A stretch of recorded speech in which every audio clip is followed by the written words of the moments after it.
Damn.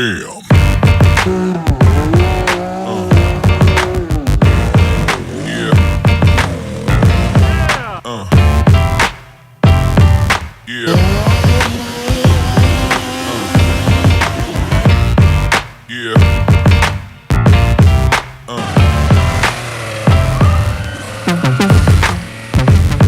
What's happening?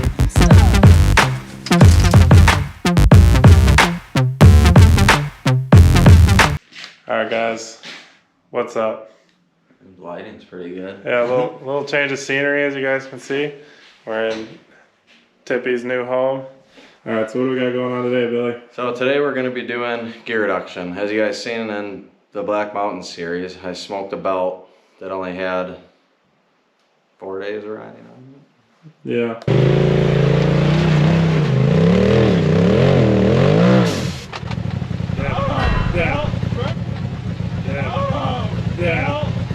Yeah, not many days of riding on it. So the factory Turbo S low is just not low enough. For what we do. Yeah, for what we do. Yeah. So I did a ton of research. So I mean, if you guys have any question, you guys can comment down and I'll try to answer all of you guys. But I'm going with a 33% lower reduction in low and 12% lower in high and reverse, which is similar to like the 16 turbo transmission. I think it's just a little more than what those are, and everybody says those are really great. So we're gonna see. So I got the parts here. We got, I'll put the part numbers in the description so you guys can just straight up like copy and paste them. yeah, if you were looking. And I got it through All Things UTV, I believe. They were the cheapest that I could find for the full set of gears. The same reduction that I'm going with. I think it's the most common one for a 2-seater. I know the 4-seaters do a little more usually, but I think this will be fine. And other than that, I'm doing the, I don't know what that's called. Looks like the pinion plate, snorkel gear plate. I don't know. I'm sure there's a more technical term, but Yeah. it's just some plate that you can beef up while you're in there, right? Yeah, it's like, I'm pretty sure it's like what holds the snorkel gear down for like meshing, like the gear, I don't know. Something in there that supposedly it can bend if you're beat on it, and that's what cracks your transmission. So it was $40, so why wouldn't I do it when I'm in there? And that's it. So we're out here at Billy's new place. He's got it a little bit prepped and ready, so didn't do too much so far, right? I mean, pulled the belt off. no, just pulled the cover, pulled the belt off, and that's it, pulled the wheels off. So we're gonna try to do like a step-by-step on how to get the transmission out and do all of that. What tools you need, which the only real special tool you'll need, which I didn't even remember to get, is this. So, just a clutch puller. I actually just got that in the other day. So other than that, it's all just hand tools, I believe, simple tools. So we're gonna get right to it. Yeah. Okay guys, so first thing we're gonna do, we're gonna take, so my drive shaft's a little different. Your guys' should have Allen's if it's stock. Mine's got a KB3 in it, so it's 4 8mm like a U-joint on a Jeep. So we're gonna do that. We're gonna take this clutch bolt out, this clutch bolt out. This one, you pull the clutch bolt out, this should slide right off. This one is the one you need that special tool for. So we'll get to that. So we'll probably catch back up to you when we're going to pull the clutch off. Yep. So. Alright guys, so we got the U-joint or drive shaft unhooked. We pulled the secondary clutch off. So before we can get at this one, we're gonna take off our 2 radius rods, pull these 2 bolts there, take our jam nut off our axle, and we're gonna take our shock bolt out on the bottom. We'll just fold the shock up out of the way, and then we should be able to pull the trailing arm, pull the trailing arm out to the axle, and we can pop the axle out, then we'll be able to get our tool in here that we talked about earlier. So we'll get back to you when we get there. Alright guys, so we got the radius rods pulled off here, axle pulled out, trailing arm set off to the side, and then just pulled the shock all the way off instead of having it hang in the way. Probably could have left it on, but you see all the room we got with the shock off, so decided to go that route. But pulled the bolt out of, was it the primary, and then gonna use this tool with this giant glob of grease on it. I don't think that's enough either, but I don't know. I just see people put grease on their stuff, so try it. Kind of nervous, but it's pretty new machine still. It's a 2020, so hopefully it's not gives us too much trouble. Yeah, so we'll see how it goes. Here we go. Oh no.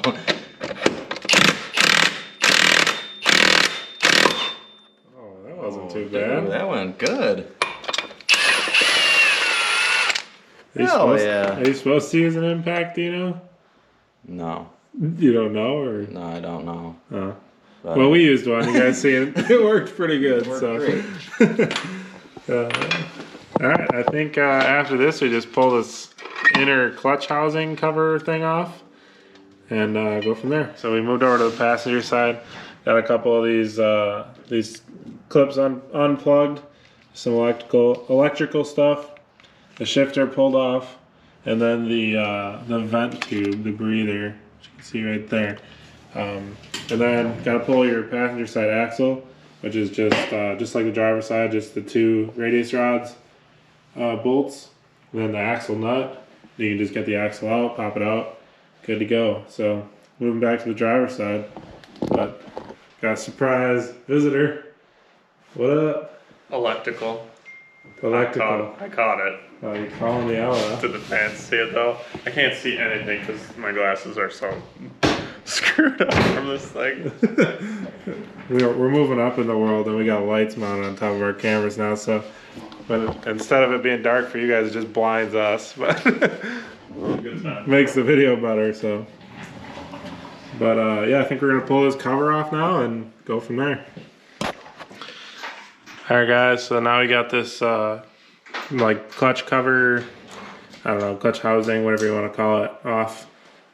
Just had a couple through bolts, a couple big through bolts going through the trans there, and then a couple Torx bolts that were just threaded into the motor. So the ones on the trans you do gotta hold from the backside, and there is nuts on the backside. So once you get that off, we're pulling this trans mount off here, and then I think we're in the clear, right?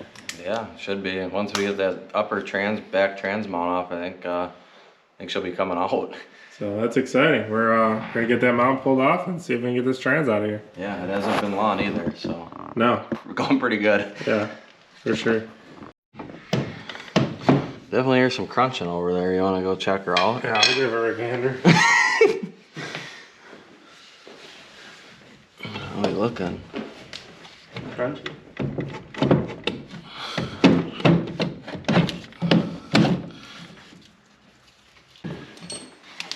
Ready?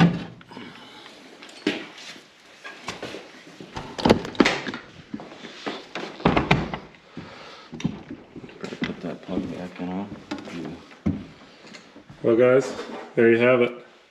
She's out. So 2020 turbo training.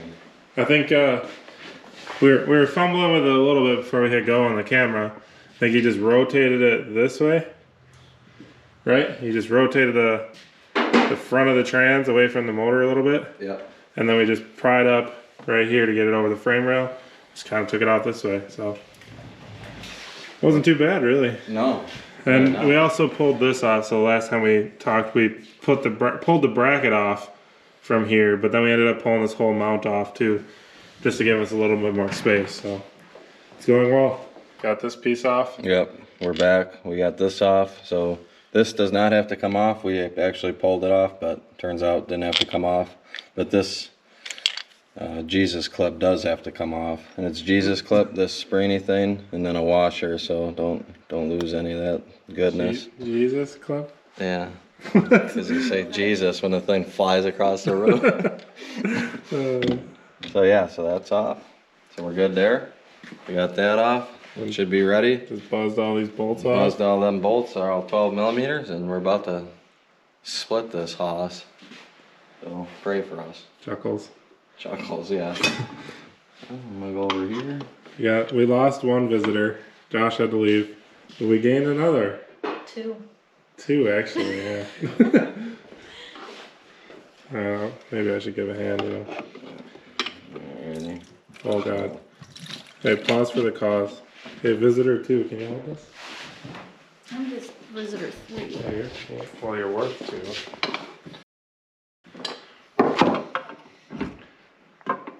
There she goes. Voila. Scary things, lots of gears. But supposedly it's not too bad.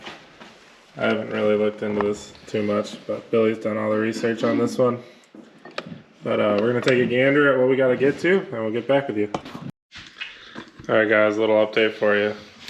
Looks like a bomb went off in Billy's trans. Yeah. He's just over here pulling all these gears out. I don't really know what he's doing. I hope he knows what he's doing. I don't. But yeah, so you're pulling this one apart so you could get down to that plate. And that's like, this is the upgraded plate that we were talking about earlier in the video. And it goes down there, so that's why I gotta pull this shaft apart. At least we think. So anyways, just kind of pulling it all apart, and then we'll try and show you guys the best we can on the assembly of it, hopefully.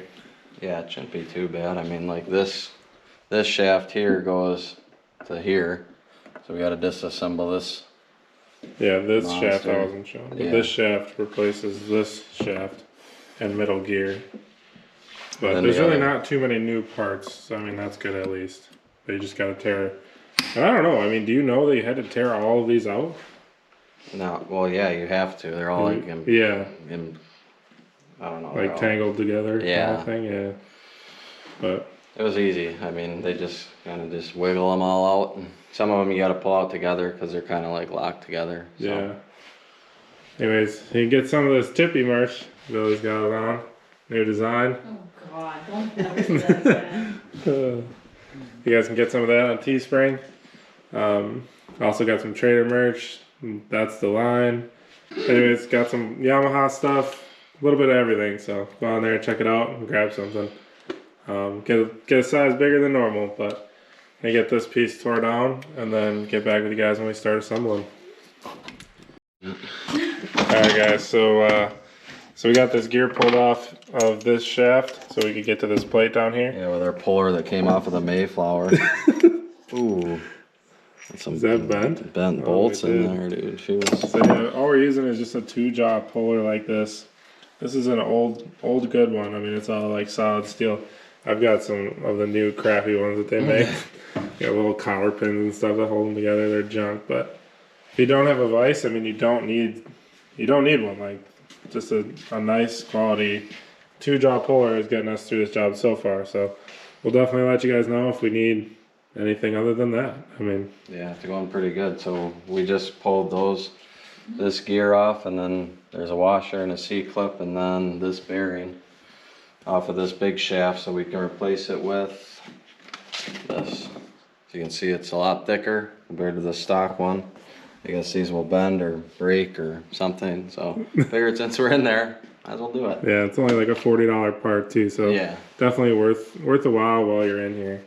But excited to get to changing out some of these gears. All right, guys. So we got this this plate in here. I don't know if we've talked to you since then, and got this gear pushed back on.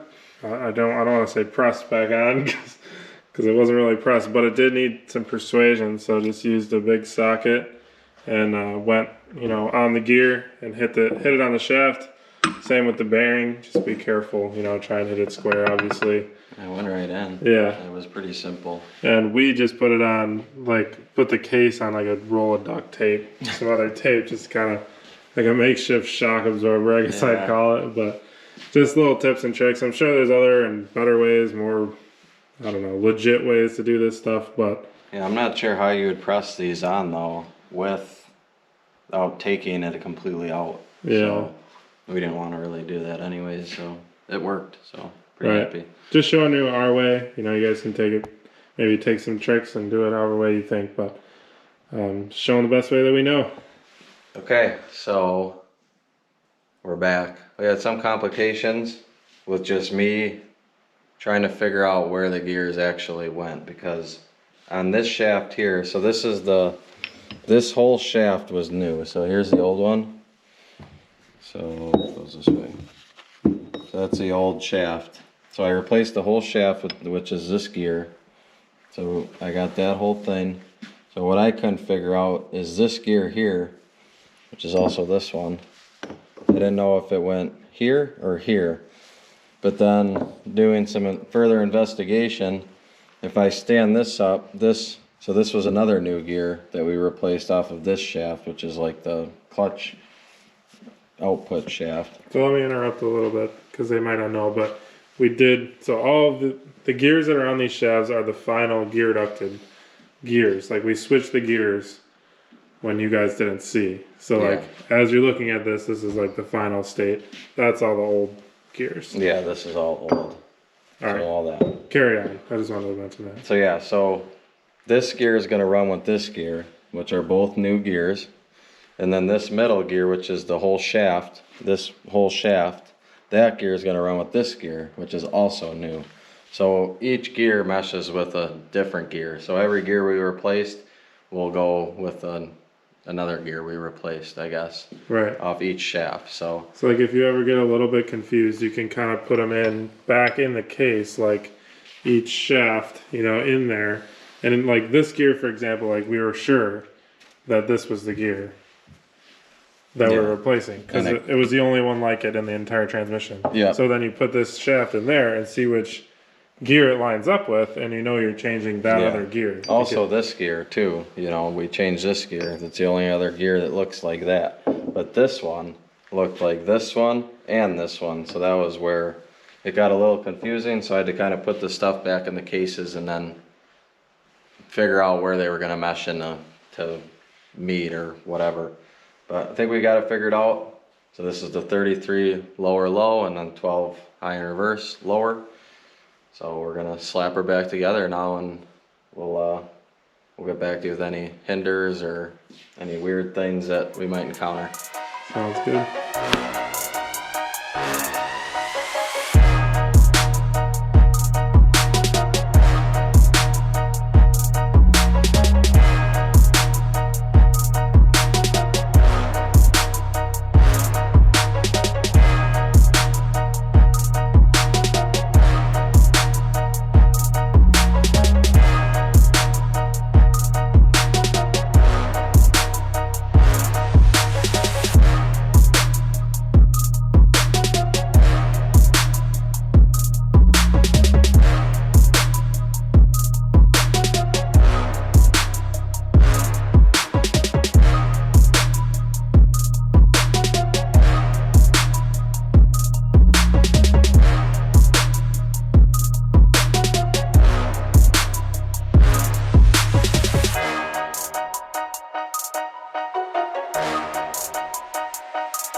Alright guys, so got the trans sitting back in here. I'm just gonna throw this trans mount back on the back here. Got it all buttoned up. Just use some gasket maker, gasket sealer, whatever you want to call it. Ultra gray. Some ultra gray. Got to put back together and just kind of reverse order here. Everything he took off, throw back in basically. I mean, nothing too crazy at this point. Should be all downhill from here, in theory. Yeah, we hope. Yeah, right? Seems like it had all the gears, so he's going back in. Yeah. Pray for us. Right? Alright guys, so it's the next day, and I don't remember really where we left off. We were kind of putting the machine back together. So got it all back together, just went outside and took it for a little spin, and seems to be pretty awesome. I'm pretty excited. So everything's all back in. Got everything back bolted up, just like stock, just with different gearing, obviously. But pretty simple job, really. Took us like 6 hours probably, not really knowing what we were doing. The hardest part, I guess, even that, once I figured out where the gears went. So if anyone has any questions on that, they can just hit me up or hit us up, and I can kind of explain where the gears go, because that was kind of my biggest thing that I had going on, or what our holdup was when we were installing it. But it seems pretty good. Super excited to test it out. I think we're going to be going riding here this next weekend, so stay tuned for that, and we'll do kind of a review on the 33% lower low and then 12 high in reverse. And yeah, stay tuned. Got some couple more upgrades I'm gonna do to this thing, and she might be getting pretty close to her final form here. So thanks for watching. If you haven't done it already, please subscribe. Really helps us out and lets us keep doing what we keep doing. So till next time, guys, thanks. All right, guys, so a little jump into future here, but I'm gonna throw this clip in with the gear reduction video. So Billy's got the gear reduction that you guys just watched him install, and he's gonna crawl up on Josh's 32-inch tall tire. And if you guys know, you guys probably haven't tried this because not too many people really do this, but it's super jerky in the Polaris stock, and it's kind of rough on the belt to crawl straight up a tire like that. So we'll show you guys what it does with the gear reduction, and it's I'm thinking it's going to be a big difference. So here it goes.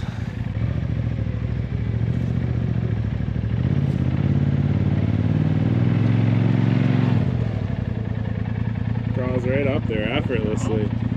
So super. So sick. Yeah, I mean, that's impressive. Night and day. Absolutely what it needed from the factory. Yeah. Coming soon.